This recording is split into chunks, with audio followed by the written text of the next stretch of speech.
te cedo el micrófono, Hilda, y bienvenido, Carlos. Es un gusto tenerte entre nosotros. Muchas gracias. Pues yo tengo el honor de presentar a Carlos Alberto González Quitián. Él viene, más bien no viene, sino está con nosotros desde Pereira, Colombia. Él, para que lo conozcan un poquito, tiene un largo currículum, pero escogí cosas interesantes como él terminó la carrera de arquitectura y por azares del destino hizo después una maestría, es magíster en desarrollo educativo y social. Él es investigador de lo que estamos viendo y lo que él va a presentar y mucho más. Él es profesor de posgrado, de hecho ya hay un posgrado de creatividad en la universidad allá en Colombia. Ha tenido, bueno, muchos premios y muchas distinciones honoríficas. Es un gran profesor, investigador y también ha publicado muchos libros. Entre ellos uno que me da una alegría enorme es Terapéutica Creativa, que juntos fuimos coautores de la obra de la editorial Trillas. Les podría seguir platicando las experiencias de un hombre creativo, un padre creativo, un esposo creativo, un amigo creativo, un colega creativo, pero basta con que ustedes disfruten y aprendan con nuestro gran amigo Carlos Alberto González Quitián. Está con ustedes. Muchas gracias, Pati, Hilda y Rocío, y a todos ustedes los que están cerca de nosotros a través de este Facebook Live. Hoy vamos a trabajar un tema importante, que es qué legado le debemos dejar a nuestros hijos. Siempre he pensado que si le deja dinero y propiedades, pues se pueden perder, despilfarrar. Si le deja conocimiento o una profesión, pues es mucho mejor, pero igual puede terminar desarrollando cualquier otro camino que no tenga nada que ver con su profesión. Entonces, el mejor futuro que le podemos dejar y el mejor legado a nuestro ser amado, nuestros hijos, es el aprender a pensar y el aprender a crear, que poco lo enseñan en las escuelas y que muchas veces nosotros mismos, por hacerlo bien, lo hacemos feo y no sabemos cómo desarrollar el pensamiento creador y el espíritu creativo de nuestros seres amados. Y esto se trata de esta plática de esta noche. Para desarrollar cuatro momentos. El niño joven integral, el niño joven carpintero, el niño joven arquitecto y finalmente el niño sabio. O sea, si nosotros combinamos todos estos niños, vamos a tener un ser talentoso y creativo que se puede defender en el futuro y además puede trascender e inventar el futuro. El primero es ese niño joven integral de enseñar a pensar, el joven carpintero de enseñar a aprender. Vamos a trabajar el niño integral con las investigaciones que hemos hecho en la universidad, de la Universidad Nacional de Colombia. El joven carpintero lo vamos a trabajar con un autor, un estudioso de la creatividad que es Edward de Bono.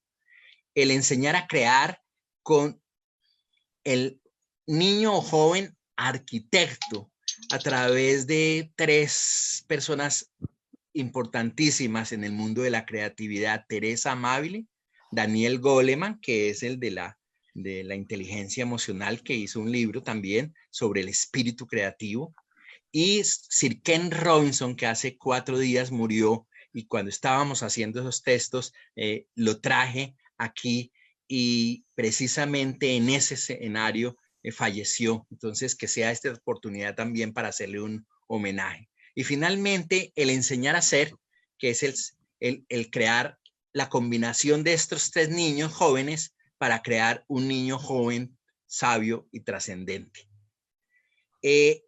Lo primero, el anterior, Rosy. Este niño joven integral, vamos a desarrollarlo como con 3 elementos fundamentales. El desarrollo de los 2 hemisferios cerebrales, o sea, desarrollar las funciones hemisferiales asociadas al hemisferio derecho que poco se desarrollan en la escuela y en la casa. A través de elementos sencillos, como enseñar a ser a los niños y a los jóvenes ambidiestros mentales. Y esto tiene que ver también con el ambidestrismo. Albert Einstein decía que para uno ser creativo necesitaba aprender a tocar un instrumento.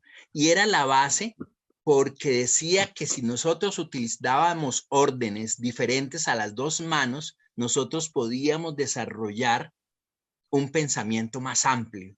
Y exactamente posteriormente se comprueba esta teoría desde la neurociencia. Entonces, ese ambidestrismo, enseñar a tocar un instrumento, el piano, la guitarra, aún el tambor con diferentes movimientos, o sea, dar órdenes conscientes a la mano diferentes es muy importante. También a través de la respiración energética, es decir, esa respiración profunda, pausada que se hace en meditación, volverla un continuo ejemplo todos los días en la mañana y antes de acostarse hasta que se vuelva un hábito de esa respiración energética. Y trabajar el pensamiento lateral que dice Edward de Bono, ese pensamiento de las posibilidades, siempre buscar alternativas, plan B, plan C, plan D, no contentarnos con la primera respuesta ni enamorarnos de la primera idea, siempre buscando alternativas. Yo creo que a través de eso podemos desarrollar los 2 hemisferios. Lo otro es desarrollar los canales perceptivos, o sea, cómo recibimos el mundo y cómo lo procesamos. Enseñarle a los hijos eso es fundamental. Para eso es importante conocer en qué canal estamos. Hay personas preferentemente visuales, ¿sí? Preferentemente que mañana nos vemos en el mismo lenguaje, uno sabe, preferentemente visuales. Hay otras preferentemente auditivas y hay otras personas preferentemente kinestésicas. Pero en investigaciones nos hemos dado cuenta que cometemos errores porque cuando uno tiene un canal preferente, generalmente le chirrean los otros canales y no percibe bien y mejor. Entonces tenemos que aprender cuál es el canal preferente de nuestros hijos. Pero encontramos en una investigación en la Universidad Nacional de Colombia que existía, que uno teniendo bien la preferencia de un canal, bien sea por ejemplo auditivo o kinestésico o visual, si uno respetando esa preferencia desarrollaba los otros 2 canales en un término de buen manejo, era más creativo.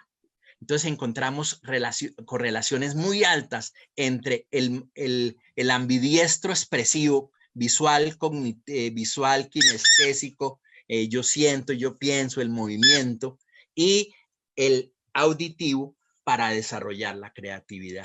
Entonces, este es fundamental.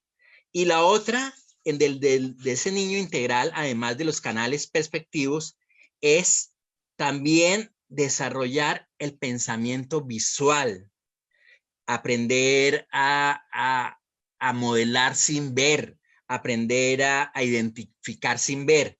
Esto es pensamiento en activo, se llama, la utilización simultánea de 2 o 3 canales expresivos es pensamiento áptico y pensamiento en activo, se llama en psicología. Pero eso es que aprender a que la persona utilice esforzadamente y con atención y con esmero los diferentes canales perspectiva. Ya se demostró en investigación que es en educación básica y en educación superior que es más creativo la persona que tiene ese dominio de esos tres. E igual los estilos de pensamiento, cada uno tiene estilos preferentes, hay personas preferentemente convergentes, pero hay que combinar los convergentes con los divergentes. El divergente que siempre está buscando ideas, alternativas, posibilidades.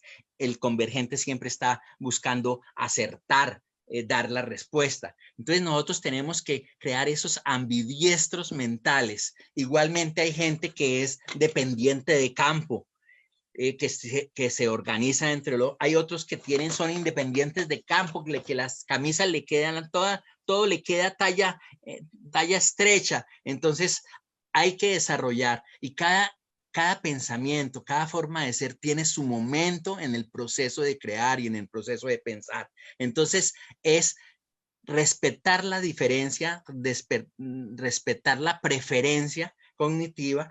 Y hay personas, por ejemplo, que son reflexivas, siempre están pensando. Hay otras personas que son más impulsivas, ¿sí? Entonces, impulsivo, reflexivo, dependiente de campo, independiente de campo, convergente, divergente. Hay personas que son serialistas, primero, segundo, tercero, y hay otras personas que son holistas, que todo lo van recibiendo como por ósmosis. Y entonces uno piensa que no están aprendiendo, que tomaron el último capítulo y ven el periódico de manera diferente. No, aún siendo diferentes, hay que respetarles esa diferencia, pero siempre alentándolos a que con esa preferencia también domine las otras preferencias. Ese es el planteamiento desde el pensamiento integral. Es muy importante hacer ejercicios cotidianos para poder trabajar esos estilos de pensamiento y esos estilos cerebrales, esos estilos de canales cognitivos, es fundamental. Y volverlo un hábito en la casa para desarrollarlo. Yo creo, si alguien tiene alguna pregunta sobre cómo hacer esos ambidiestros mentales, cómo pensar desde los canales cognitivos, desde los estilos de pensamiento y desde los estilos de aprendizaje, fomentar eso. Pero primero tenemos que conocer qué estilos tienen nuestros hijos. Rocío, por ejemplo, tiene una batería muy, muy interesante que desde su centro de investigación, donde a través de test puede determinar estilos de pensamiento, estilos de aprendizaje, canales cognitivos preferentes y a partir. Pero uno mismo en el lenguaje o observando a sus hijos puede entender qué estilos preferentes tienen y llamarlo a utilizar los otros estilos para que los manejen. Igual en la universidad demostramos que una persona siendo preferentemente de un estilo, si desarrollaba y manejaba con eficiencia, aunque no con preferencia, esos otros estilos, era más creativo. Entonces hay que apuntarle a ese desarrollo. Es más, además de ser creativa, aprendía mejor. Carlos, esto quiere decir entonces que yo como papá, lo primero que debo de hacer es como analizar a mi hijo. ¿Cómo se comunica conmigo? ¿Qué se utiliza más la vista, el gusto, el olfato, ver cómo piensa? Esa sería una primera labor que tendremos que hacer como padres de familia. Claro, Ken Robinson, que falleció hace 4 días, es un embajador del pensamiento creativo y del arte y la educación por el arte, a través del arte en las escuelas, en la educación básica y aún universitaria. Y decía cómo se desechaban personas porque uno quería meterlas en determinado estilo cuando la persona brincaba, se movía, y una vez él viendo a una niña le dijo, es que él está en el escenario que no está, en el sitio que no está y en las condiciones que no está, y muestra que es una de las bailarinas más importantes del mundo, esa niña hoy día, gracias a que él rápidamente detectó eso y le dijo a los padres, definitivamente están trabajando, no le están reconociendo el estilo de pensamiento. En esto también hay que trabajar con los estilos, las múltiples inteligencias de Gardner, que ya ustedes lo desarrollaron en un escenario anterior aquí en el reto de ser padres. Me parece que esa es una forma, detectar primero exactamente cuáles son los estilos de nuestros hijos y hacerles un llamado respetando su preferencia, desarrollar los otros estilos porque aprenderán mejor y serán más creativos. Oye, Carlos, y también yo creo que, ¿qué opinas al respecto de que como padres también necesitamos observarnos a nosotros mismos? Porque muchas veces nuestra preferencia choca con la preferencia de nuestros hijos. Y entonces Claro. no tenemos este conocimiento, nada más juzgamos, criticamos y no entendemos ese desarrollo que tienen ellos, diferente al nuestro. Sí, tenemos que primero aprender nosotros. Nosotros ni siquiera conocemos nuestros estilos de pensamiento, nuestros estilos cognitivos o nuestros canales cognitivos o de aprendizaje, si somos más prácticos. Y ya lo decíamos, un profesor, por ejemplo, que no conozca los estilos de sus estudiantes, siempre tiene que hablar en los 3 canales, porque lo más seguro es que cuando expone auditivamente un elemento, el 40%, después de haberlo repetido 6 veces, habrá una octava vez que ese 40% de personas que no es de su estilo dirá, ¿qué fue lo que usted dijo, profesor? Y uno dice, qué tontos, qué brutos. No, el tonto y el torpe es uno que no conoce. Uno tiene que, para estar hablando, hablar kinestésicamente, hablar auditivamente y hablar visualmente.